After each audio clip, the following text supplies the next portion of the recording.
Fatal propane gas explosion rocks Buffalo, New York. Hello, I'm Gwen Sommers. Buffalo police say 2 people are dead and 6 are missing after a propane gas explosion on the city's east side.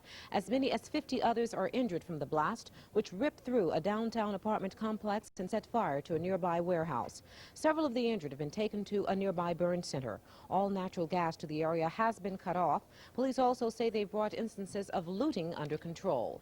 In Houston, nearby apartments and a shopping mall have been evacuated as firemen battle what they say is a very dangerous fire at a chemical plant. No injuries have been reported in that blaze. It flared only feet from containers of flammable butane and propane at the CSA Limited plant. The facility, which manufactures WD-40, gave off fumes that blew over the apartments and shopping mall.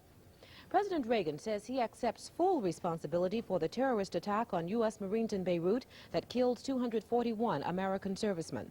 The president announced his decision today just before flying to California with Mrs. Reagan for New Year's festivities. Mr. Reagan's comments came in response to a Pentagon report critical of military commanders' handling of the Beirut situation. We have more from CNN's Dean Reynolds. Mr. Reagan, who received the report on Friday, made it clear that whatever the Pentagon concluded about the bombing, he is not going to blame the U.S. military for being asleep at the switch. I do not believe, therefore, that the local commanders on the ground, men who have already suffered quite enough, should be punished for not fully comprehending the nature of today's terrorist threat. If there is to be blame, it properly rests here in this office and with this president. And I accept responsibility for the bad as well as the good. The report, to be released Wednesday, is highly critical of the Marine commanders. And Mr. Reagan has been concerned that its conclusions and an earlier investigation by Congress will lead the public to believe that 241 Marines in Beirut died in vain. I think it would be tragic for the families who have lost a loved one if this comes about, because it hasn't been in vain.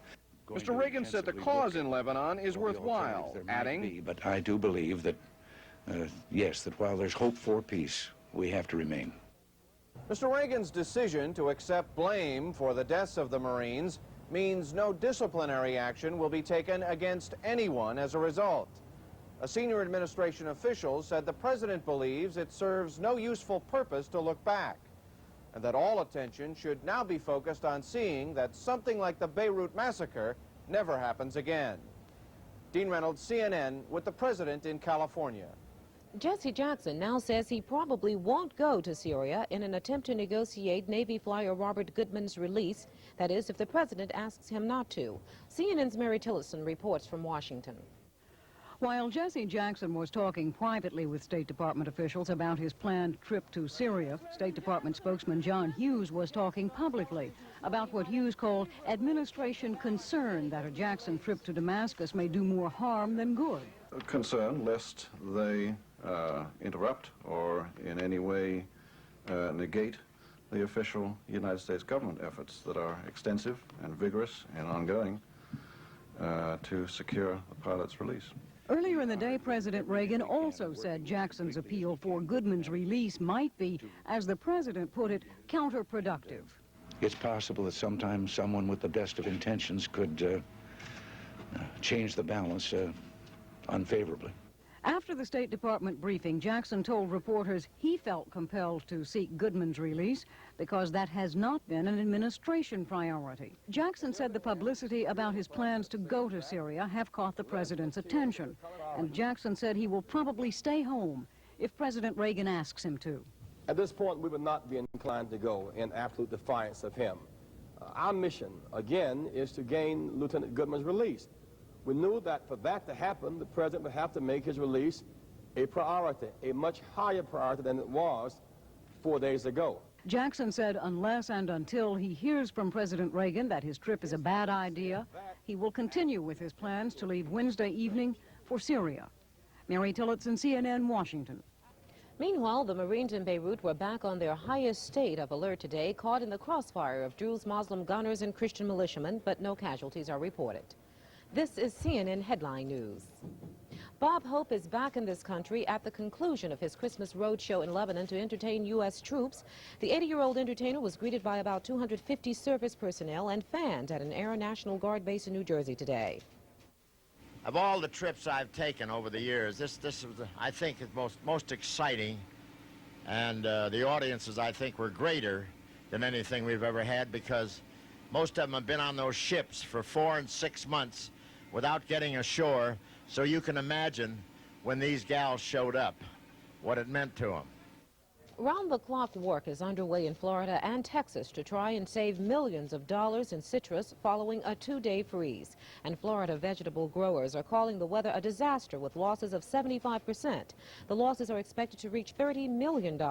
In Texas, citrus growers expect losses of more than $30 million. But according to CNN's Gary Schweitzer, fruit isn't the only thing to suffer in Texas from the record cold snap. These have not been happy holidays for the water crews in Houston, Galveston, Fort Worth, Dallas, and its suburbs of Highland Park and University Park.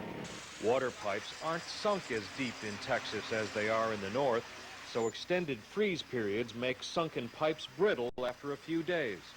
Broken water pipes in Dallas are in the thousands, keeping water department workers on the job. This is the worst I've seen. I've been here 15 years and we haven't experienced this badly before. Several sections of Fort Worth are without water after over 500 water main bursts. Residents are storing water in anything that will hold it. I've collected all I can, all the thermoses and jugs I have, filled them up with water, and I'll just use them sparingly. University Park has had more than 10 water main breaks per square mile. If everyone there weren't watching the Dallas Cowboys lose yesterday, the televised bulletin to conserve water may have been missed by many, and the crisis would have been worse. So Police and Fire Chief Dave Beitelman says the televised Cowboy loss saved the day. Seeing the crawl come across the bottom of the screen had a tremendous impact. While 20% of the wealthy area's residents have been inconvenienced by the lack of water, it could have been much worse if even one major fire had forced the city to use dwindling supplies. We could really not have fought a fire.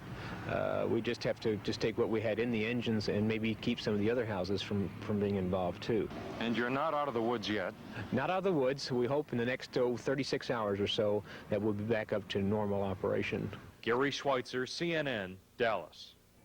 You're in tune with the world.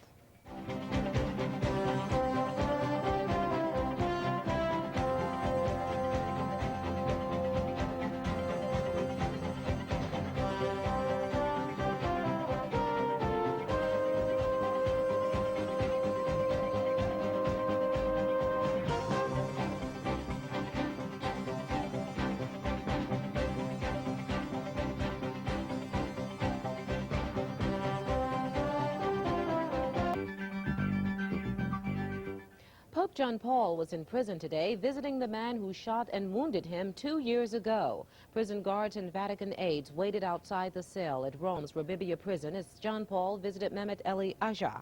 Refusing to disclose what was discussed, the Pope told aides he spoke to Aja, quote, as a brother whom I've pardoned and enjoys my trust. CNN's Anthony Collins reports from Rome. They last met 2.5 years ago when Aja shot and wounded the Pope in St. Peter's Square.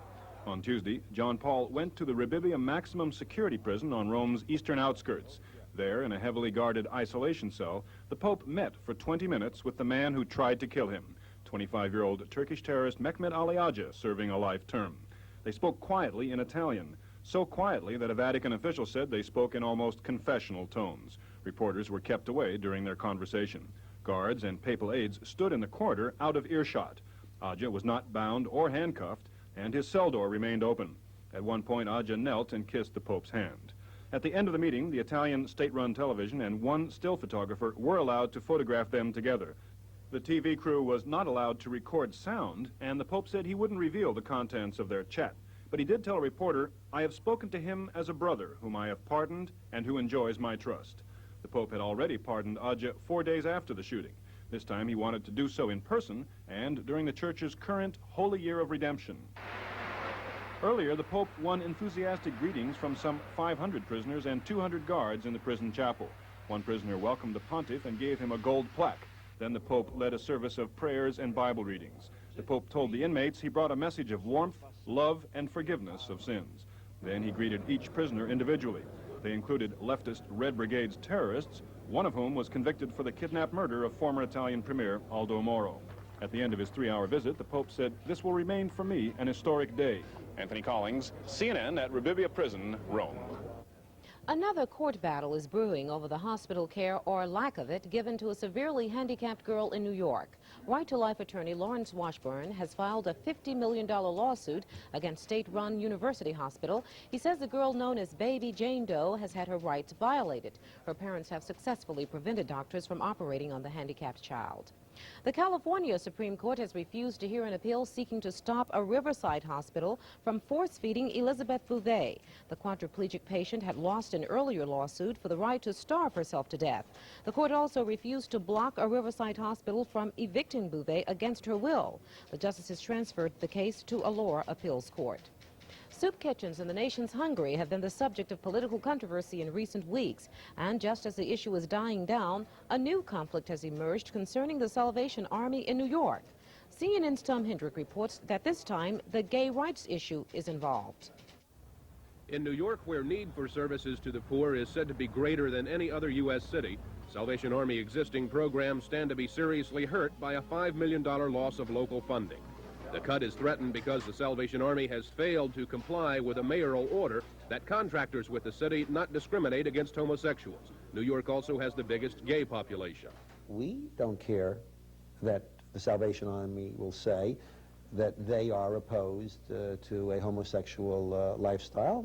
Perfectly appropriate for any group to say anything it wants to in that area, so long as it doesn't discriminate when it serves the city, either by the delivery of services or of materials.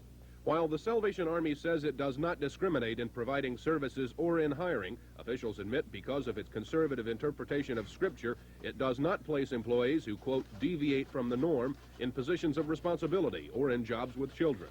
The organization is being warned of national repercussions. If you were told that an organization raising money would exclude you from it by a point of policy, you would not contribute.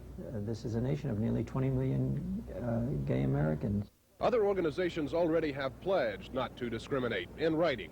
The city and the Salvation Army will meet on the issue next week. Meantime, caught in the middle are thousands of people whom both the city and the Salvation Army have also pledged to support. Tom Hendrick, CNN, New York. Crews at Miami International Airport are cleaning up jet fuel leaking into Dade County's fresh water supply. Almost 140,000 gallons of the fuel has already been extracted from the ground, most of it caused by leaky underground pipes. Officials say the operation has cost $700,000 since it began in April. It's down to the home stretch now for the people building entries in next Monday's Rose Parade in Pasadena, California.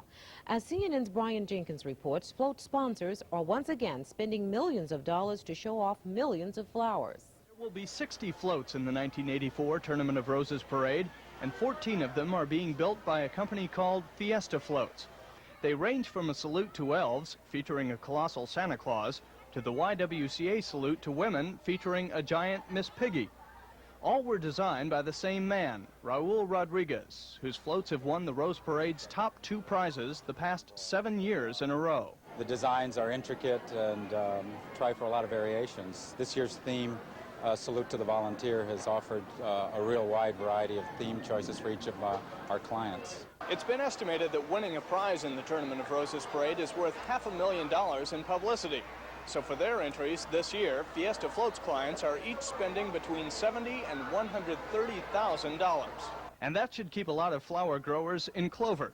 Millions of fresh blossoms will be flown into Southern California this week from virtually all corners of the globe. The builders have already started applying all sorts of other vegetation, from evergreen branches to bark to seeds to reindeer and seaweed on the faces of mammoth koala bears.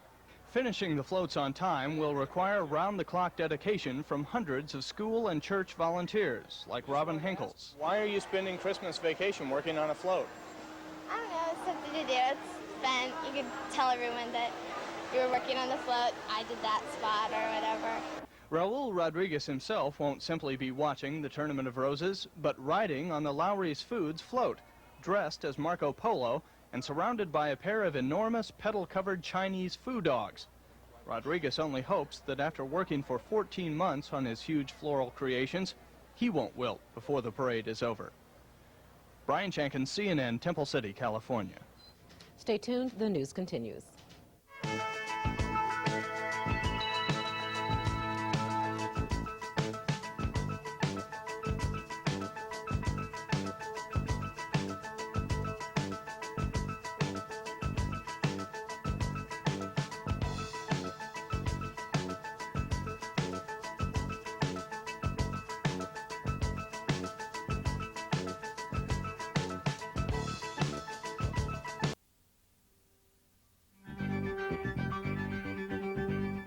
CNN Sports has a wrap-up of today's scores and action. This is Jim Ginocchio, CNN Sports. Before the New York Islanders started their domination in the National Hockey League 4 years ago, the most dominant team the past decade had been the Montreal Canadiens, especially on their home ice. Visiting teams would be happy to leave the Forum with a tie, but these days they're departing with something much more. Tuesday, the Canadiens were embarrassed in front of the home folks by the Buffalo Sabres 7-4. Sabres center Brett Peterson led the attack, scoring 2 goals for Buffalo. Elsewhere in the NHL, Quebec topped Hartford 7-3, and St. Louis slipped past New Jersey 5-4 in overtime. In NFL news, the Miami Dolphins have hired former Houston interim head coach Chuck Studley. Studley will replace defensive genius Bill Arnsparger, who is leaving after the playoffs to become the head coach at LSU. One team that will not be shopping for a new head coach next season is Dallas. After the Cowboys lost to the LA Rams in the NFC wildcard game, questions started to fly around the league on whether or not Tom Landry would be back as the head Cowboy. Landry quieted all the troops Tuesday, announcing that he will guide the Cowboys in '84. NBA action in Atlanta. Dominique Wilkins scored 23 points, and Danny Roundfield came off the bench and added 22 to lead the Atlanta Hawks over the Dallas Mavericks 112-109. With the victory, the Hawks remain just a half game ahead of third-place Detroit in the Central Division. Elsewhere in the NBA, Indiana topped Milwaukee 115-104, Washington 116, New Jersey 106. Detroit blew out Portland 140-100. It was Boston 115, San Antonio 100, Chicago by 6 over New York 102-96. Philadelphia topped KC 112-109. San Diego took care of Houston 110-95. Second period scores: LA 29, Denver 23, Golden State 26, Utah 24. In college ball, top-ranked North Carolina beat Iona 74-61. Ninth-ranked St. John's over Fordham 56-52. 13th-ranked Wake Forest beat Auburn 76-67. Texas El Paso, ranked 19th in the country, upended 16th-ranked Michigan 72-71. And at the half, 20th-ranked Oregon State leads Boise State 33-15. Jim Ginocchio, CNN Sports. Mississippi Senator John Stennis headlines our People News tonight. Doctors say he's responding well to treatment for a bout with pneumonia. He was hospitalized in South Carolina yesterday, where he'd been visiting a daughter over the holiday. Stennis had undergone heart surgery earlier this month to repair an aneurysm of the aorta. Actress Loretta Swit, better known as Hot Lips Houlihan,